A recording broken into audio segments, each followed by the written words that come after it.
Welcome to middle education. लीजिए students, finally अब मैं आपके सामने प्रेजेंट करने जा रहा हूं एक ग्रेड अभ्यास पुस्तिका कक्षा 8वीं का जो सत्र 2022-23 का है और मैं उम्मीद करता हूं आप सभी को स्कूल से मिल ही गया होगा। तो देखिए, ये आपका बुक है जिसमें science, math and social science का दिया गया है। तो चलिए मैं डिस्कस करने वाला हूं साइंस का चैप्टर नंबर 2। इसके पहले मैं आपको कंफर्म कर देता हूं कि चैप्टर नंबर 1 को मैंने अच्छे से कवर किया है। अगर आपने अभी तक नहीं देखा तो प्लीज जाइए जाकर के देखिए, और यहां पर जो भी आंसर बताया गया है तो आपके बुक से फाइंड कर करके एक एक चीज का आंसर लिखा गया है, तो आप बेझिझक वीडियो को देख सकते हैं। एवं यहां पर जो आंसर मिलेगा 100% सही और जेन्युइन मिलेगा। और डेफिनेटली अगर आप यहां से आंसर लिख कर जाओगे तो आपके स्कूल में आपके मैडम सर आपको धन्यवाद जरूर बोलेंगे कि वाह बेटा, तुमने बहुत अच्छा आंसर लिख करके लाया है। तो चलिए हम देख लेते हैं चैप्टर नंबर 2 क्या है एंड हमारे चैप्टर का नाम क्या कहता है। देखो, हमारा चैप्टर नंबर 2 यहाँ पे लिखा गया है, यहाँ पे स्पष्ट रूप से लिखा है सूक्ष्म जीव, मित्र एवं शत्रु। सबसे पहले समझो सूक्ष्म जीव होता क्या है, फिर मित्र और शत्रु तो अपन बाद में समझ लेंगे। ये चीज तो आपको पता है ना कि मित्र मतलब दोस्त और शत्रु मतलब दुश्मन।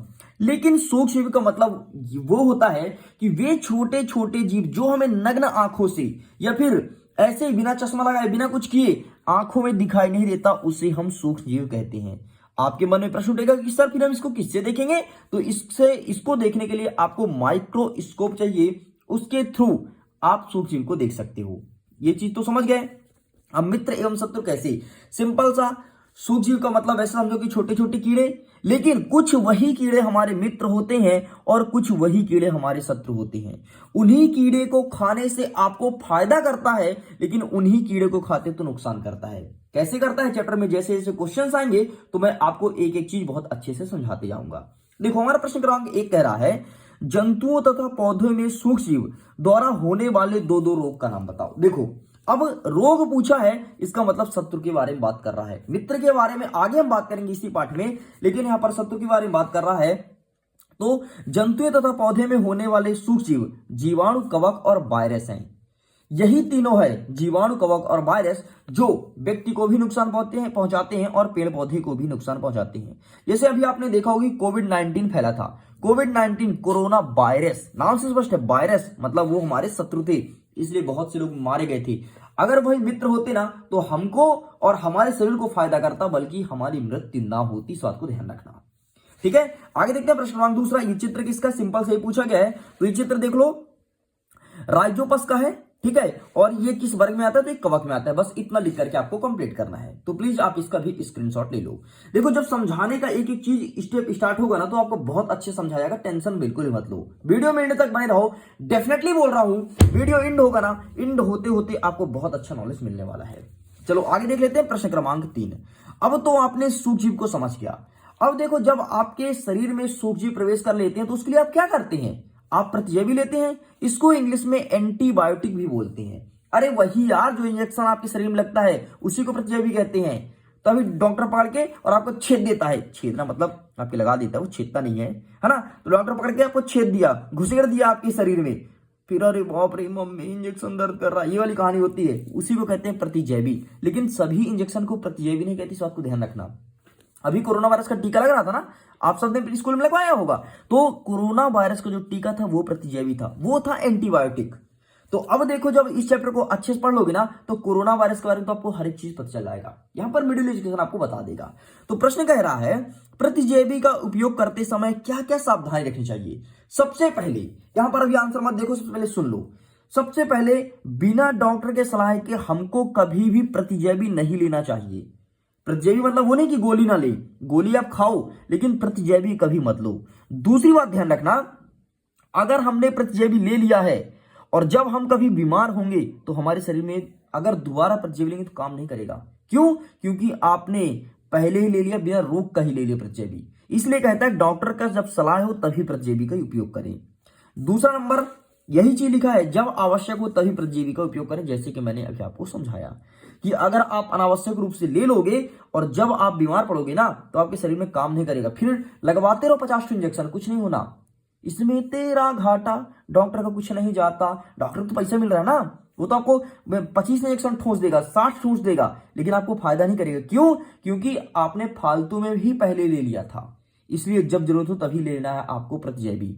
अब बोलोगे साहब कोरोना वायरस का टीका हमको लगा दिए यार, हमको नहीं था। तो बिल्कुल आपने जो लगवाया है वो सही भी किया है, एक तरह से गलत भी किया है। सही कैसे किया? देखो, आपके शरीर में जब कोरोना वायरस हावी होगा तो आपको कभी डैमेज नहीं करेगा, आपकी शरीर उससे लड़ने की क्षमता रहेगी और उससे लड़ लेगा। लेकिन अगर आपको कोरोना वायरस हो गया और दोबारा टीका लगाओगे तो वो टीका आपके शरीर में उतना काम नहीं करेगा जितना पहली बार करता। क्यों? क्योंकि आपने पहले ही लगवा चुका है जब आपको वायरस था ही नहीं। समझ गए ना? तो एक तरह से फायदा भी है, नुकसान भी है, लेकिन ज्यादातर हमें नुकसान है, फायदा कम है, इस बात को ध्यान देना। देखो, मैं भी लगवाया हूं टीका, लेकिन क्या करूं, पता तो हर चीज है लेकिन लगवाना पड़ता। गवर्नमेंट का आदेश था, नहीं लगवाओगे तो यहां नहीं जा पाओगे, वहां नहीं जा पाओगे। एक बार मैं यात्रा करने के लिए अपने जिस जिले में रहता हूं वहां से दूसरे जिले के लिए जा रहा था। भाई साहब, इतनी चेकिंग हो रही थी, मुझे लगा कि मैं गाड़ी से हूं तो साले हेलमेट के लिए चेक हो, लेकिन वहां पुलिस वाले तो कागज चेक कर रहे थे, कागज दिखाओ कोरोना वैक्सीन का। हाँ, तो मैंने तो लगवाया था तो मुझे जाने मिल गया, ऐसे था। ठीक है, चलिए आगे देख लेते हैं। चौथा नंबर, पहेली। अरे पहेली कौन है भाई? अरे वही पहेली, आपकी सहेली। पहेली ने दही जमाने के लिए गुनगुने पानी में कुछ दही मिलाकर के उसे रेफ्रिजरेटर में रख दिया। रेफ्रिजरेटर मतलब होता है फ्रिज, ठीक है। अगले दिन उसने देखा दही नहीं जमा। दही ना जमने का क्या कारण था? अरे बकलोल, तुम पहेली बाकी बकलोल हो।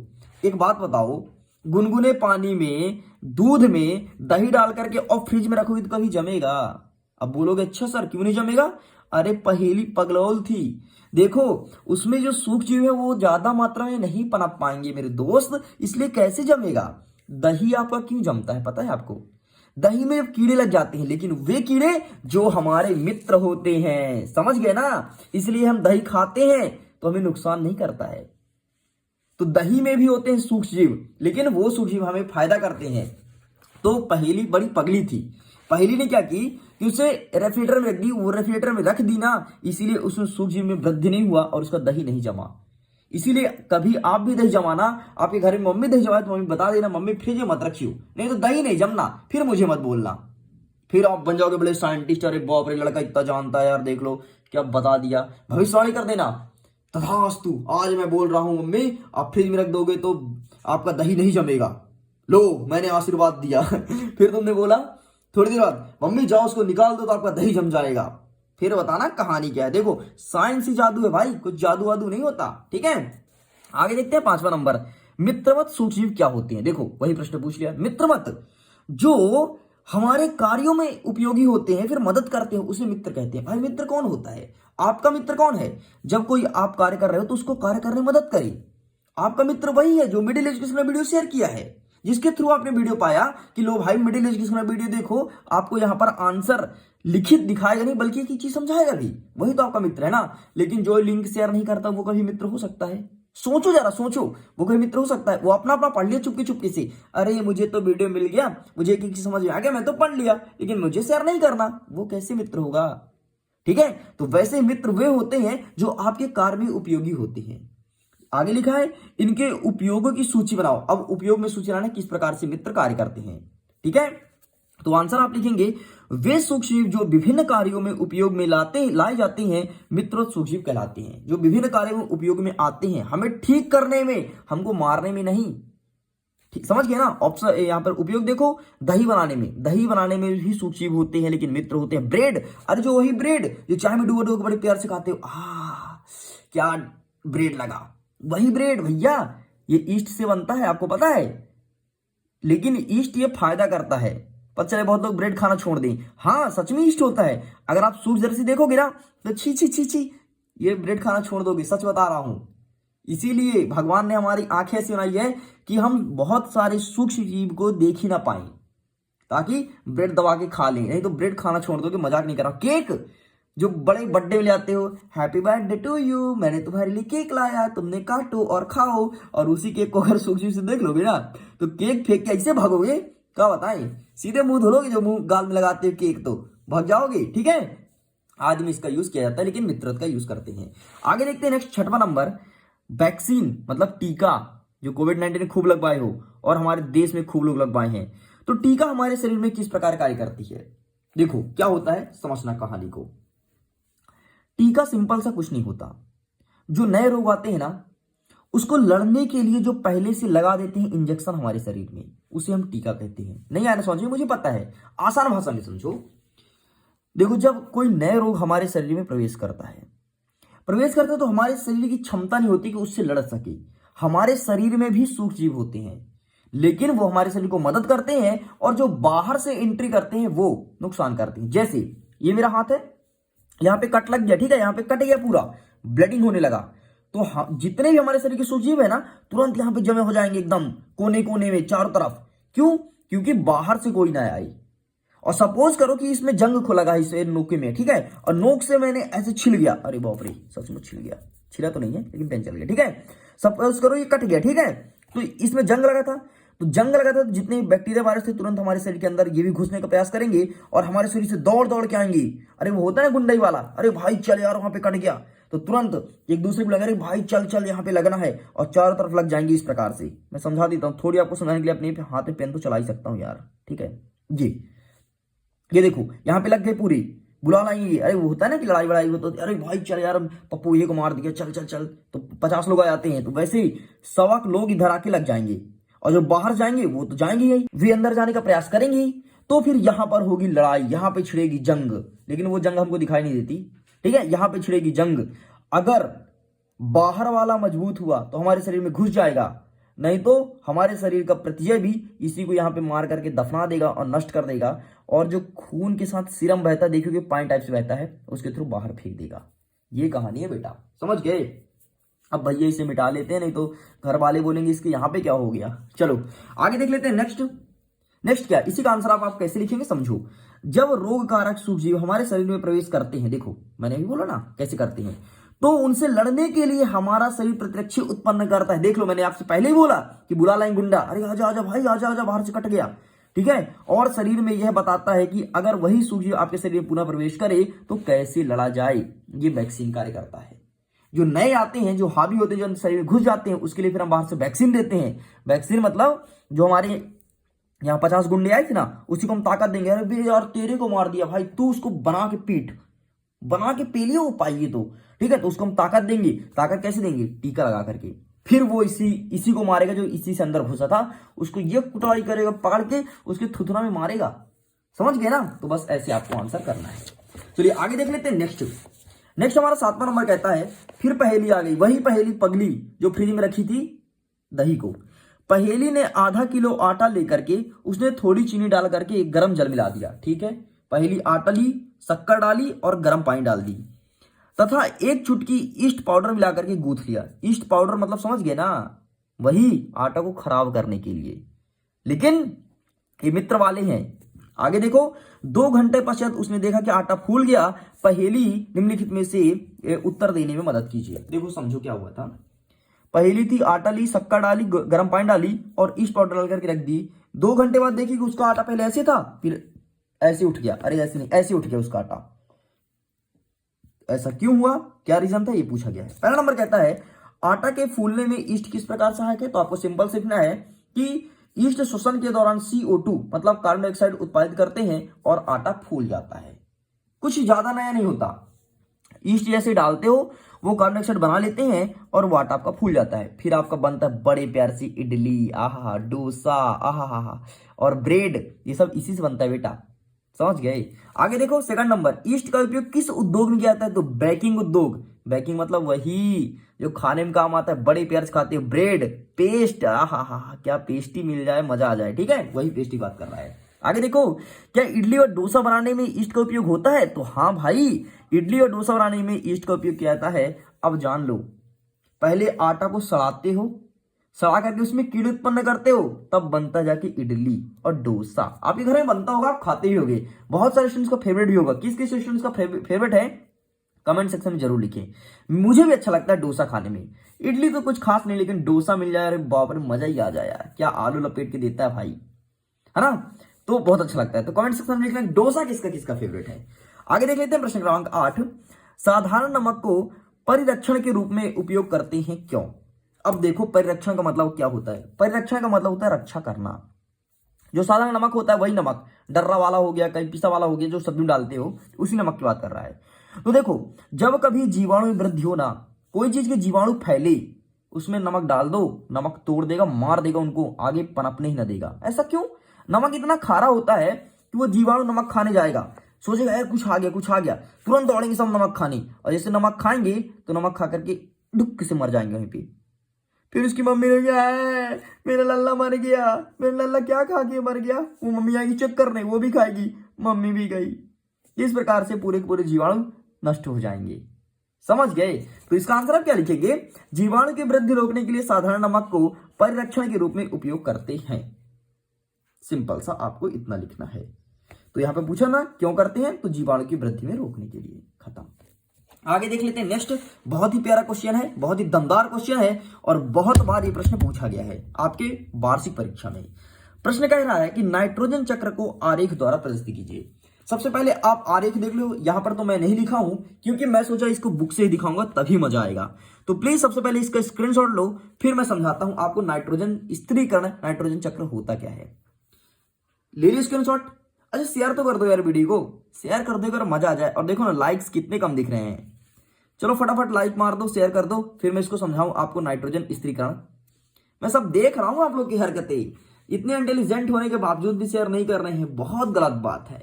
मिडिल एजुकेशन के लिए बड़ी सैड की बात है कि उनके स्टूडेंट शेयर नहीं कर रहे हैं भाई, गजब गजब। ठीक है एग्जाम टाइम पे शेयर नहीं किए थे क्योंकि उसमें कंपटीशन होता है, लेकिन इसको तो शेयर कर सकते हो, इसमें कोई कंपटीशन नहीं है।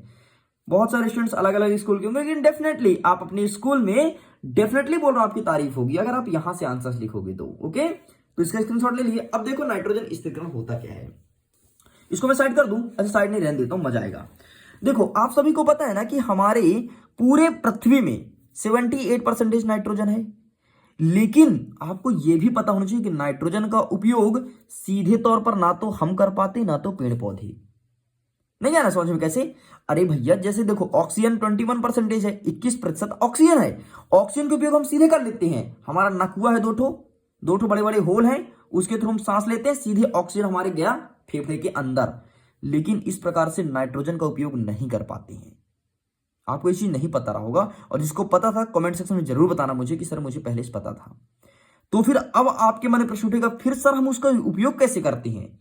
तो नाइट्रोजन का उपयोग हम और पेड़ पौधे, जो मिट्टी होती है ना, तो मिट्टी कन्वर्ट करती है उसे, और मिट्टी के थ्रू ही पेड़ पौधे और मनुष्य उपयोग करता है। पेड़ पौधे कैसे उपयोग करता है? तो पेड़ पौधे की जड़ें तो मिट्टी से लगी होती है, और वही जड़ के थ्रू जा करके और पेड़ पौधे के सभी भाग में नाइट्रोजन जाता है। अभी बोलोगे ठीक है सर ये तो हम समझ गए, लेकिन मनुष्य कैसे उपयोग करता है नाइट्रोजन का?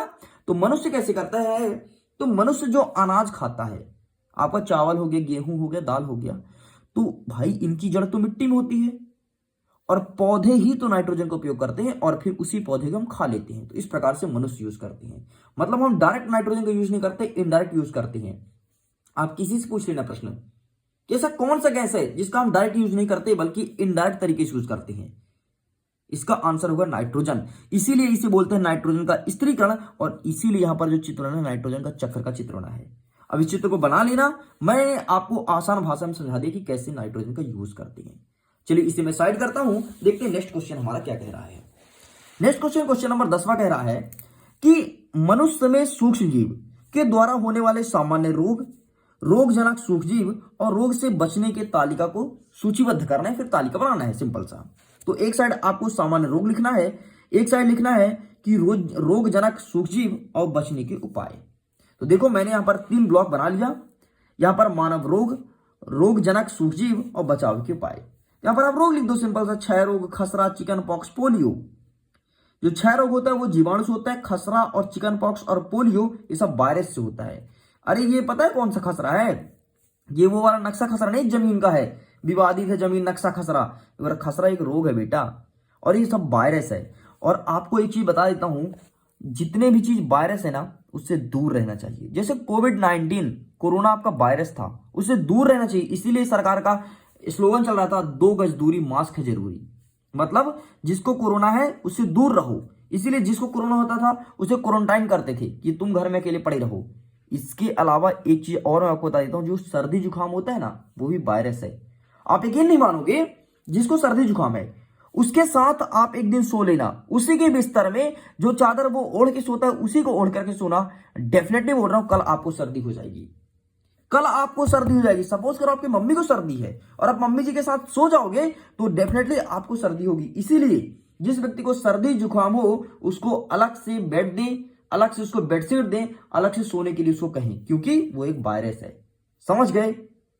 बाकी आप देख सकते हो हैजा और टाइफाइड के बारे में लिखा है, please take a screenshot and यही आपको लिखना है। देखिए इसके अलावा एक स्टूडेंट्स को मेरे पास मैसेज आया था कि सर जो आप आंसर दिखा रहे हो तो मैं आपके कॉपी से नहीं लिखूंगा, मेरी मैम ने बोला है कि विज्ञान की किताब से लिखना है। तो मेरे प्रिय छात्रों, मेरे फ्री फायर लवर्स, मैं आपको बता देता हूं यहां पर जो आंसर मैं लेकर के आता हूं आपके विज्ञान की किताब से ही निकाल कर लाता हूं। तो आंख बंद करके लिख सकते हो और आपको यहां पर समझाने का भी मैं प्रयास करता हूं। मुझे उम्मीद है ये वीडियो आपको पसंद आया होगा। अगर वीडियो पसंद आए तो प्लीज वीडियो को लाइक कीजिएगा और वीडियो पसंद नहीं आए तो वीडियो को डिसलाइक कीजिएगा और कमेंट सेक्शन में लिख करके जरूर बताना कि वीडियो पसंद क्यों नहीं आया। मिलता हूं जल्द ही आपके चैप्टर नंबर 3 के साथ, जिसको भी मैं फिल कर लिया हूं, टेंशन बिल्कुल मत लो, आसान भाषा में आपको समझा दूंगा। और अब किस चैप्टर का आपको आंसर चाहिए कमेंट सेक्शन में जरूर लिखना। Okay, bye bye.